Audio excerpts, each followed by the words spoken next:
ដិតជីវិតសែនក្រំគ្រារវេទនាគ្មានសល់ឡើយក្តីស្រមៃប្រាថ្នាត្រឹមរស់បានមួយថ្ងៃ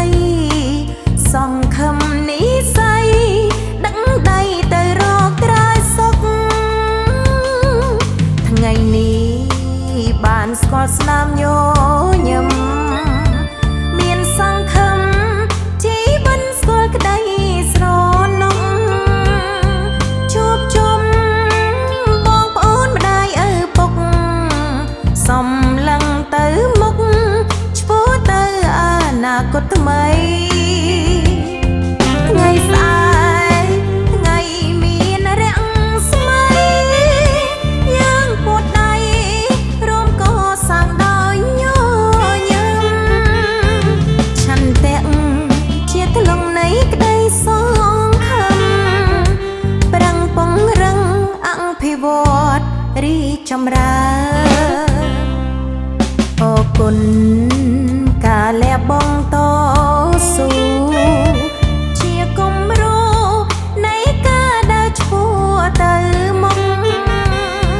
ពួកយើងសូមចងចាំទុក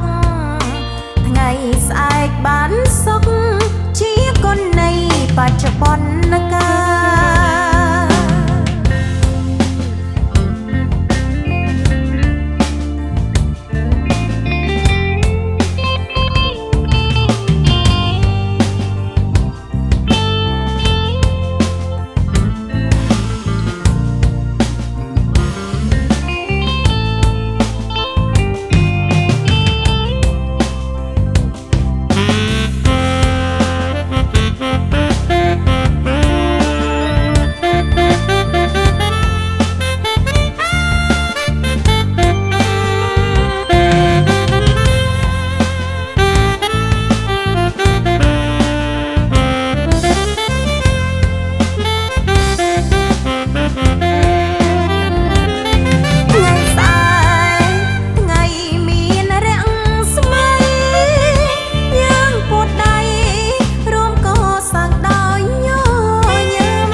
រីកចម្រើន